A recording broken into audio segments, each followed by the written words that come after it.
بسم اللہ الرحمن الرحیم۔ کروڑوں درود و سلام نبی آخر الزماں حضرت محمد صلی اللہ علیہ وآلہ وسلم کی ذات اقدس پر۔ میں ہوں محمد مظہر اقبال۔ ملک میں آئے روز بحرانوں کا خدشہ ظاہر کیا جا رہا ہے۔ اس سال کسانوں نے یہ کہا ہے کہ چینی اور گندم دونوں کا آئندہ بحران ہوگا۔ خصوصی طور پر انہوں نے گندم کی جانب اشارہ کیا ہے کہ 50% کسان اس مرتبہ گندم کی جو ہے وہ کاشت نہیں کریں گے۔ وجہ کیا ہے؟ کسانوں نے یہ کیوں کہا؟ اب گزشتہ سال حکومت نے 39 روپے فی من گندم کے سرکاری نرخ مقرر کیے، لیکن ان نرخوں پر کہیں بھی جگہ گندم نہیں خریدی گئی۔ سرکار نے تو بالکل ہاتھ کھینچ لیے۔ انہوں نے کہہ دیا کہ ہم بالکل گندم نہیں خریدیں گے، آپ پرائیویٹ سیکٹر کو بیچیں، جس کو مرضی بیچیں۔ کچھ گندم پاسکو نے خریدی، لیکن صوبائی حکومت نے 1 روپے کی گندم نہیں خریدی، جس کی وجہ سے کسان 2500، 2600، 3000، 3200 جہاں جس کا ریٹ ملا جس کو انہوں نے فروخت کر دی۔ مڈل مین نے پیسہ کمایا، مافیاز میدان میں آئے، انہوں نے گندم کو اکٹھا کیا اور پھر اس کے بعد فلور ملز کو جو بھی ریٹ تھا اس پر انہوں نے دی۔ اب کسان بیچارہ کیا کرے گا؟ نقصان تو برداشت کوئی بھی نہیں کرتا۔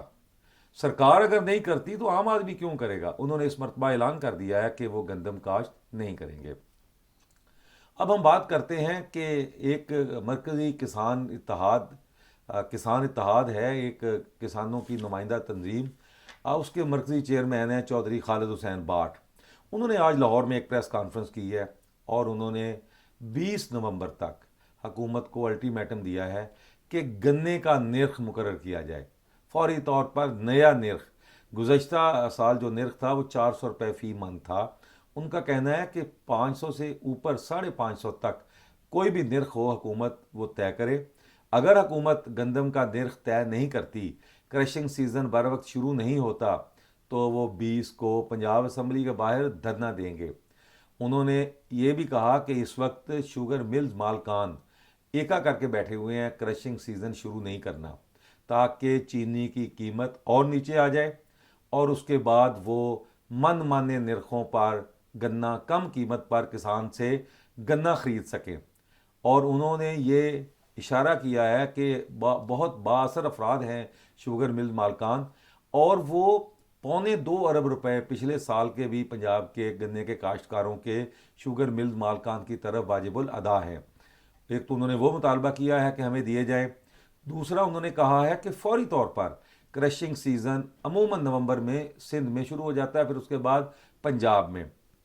اب تقریباً نومبر بھی آدھا گزرنے کے قریب ہے، لیکن ابھی تک کریشنگ سیزن شروع کرنے کا کسی بھی جانب سے اعلان نہیں ہوا۔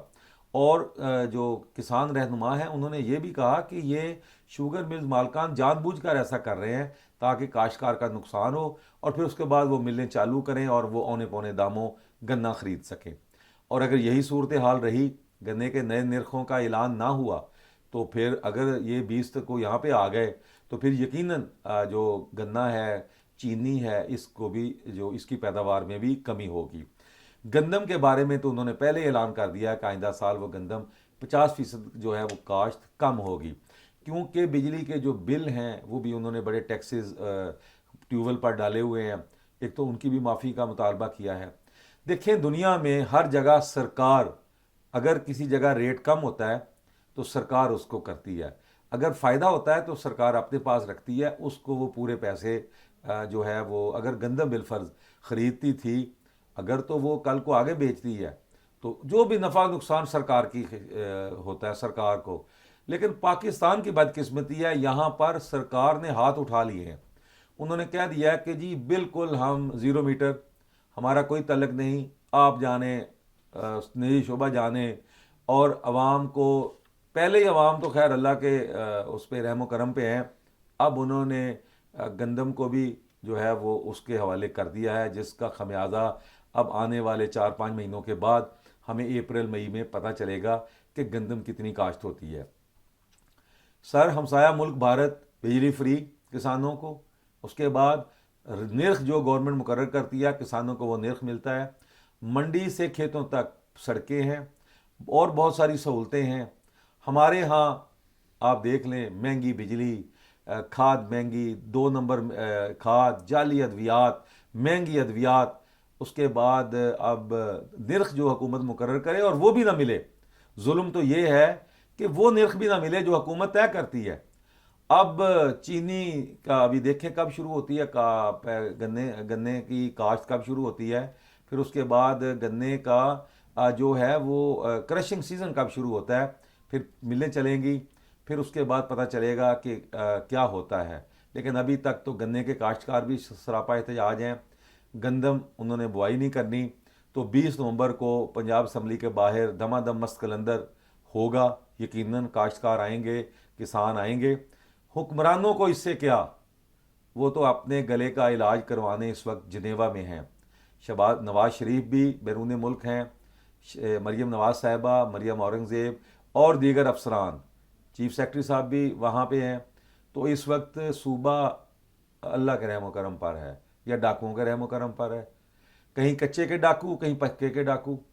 تو اس وقت چاہیے تو یہ تھا کہ میاں صاحب یہاں ہوتے. سموگ میں عوام بے حال ہو چکی ہے، روزانہ ہزاروں کی تعداد میں مریض جو ہے وہ سموگ سے متاثر ہو کر ہسپتالوں میں آ رہے ہیں. سر شام کاروبار بند کیے جا رہے ہیں، عوام میں ایک افراتفری ہے. لیکن حکمران وہاں پر جنیوا میں اس وقت جو ہے وہ علاج کا جو کہا جا رہا ہے وہاں پر ہیں. لیکن میں کچھ نہیں کہنا چاہتا کہ وہ وہاں کیوں گئے ہیں، لیکن ذرا سا اگر یہ یہاں پر کام کرتے، کوئی ایک آدھ ہسپتال ایسا بنا لیتے جس میں ان کا علاج ہو سکتا. ان کو جو حکمرانوں کو جو مرض لاحق ہوتے ہیں ان امراض کی تشخیص یہاں ہوتی، ان کا علاج یہاں ہوتا. کاش پچھلے 30 سال کچھ کر لیا ہوتا تو آج بیرون ملک جانا نہ پڑتا.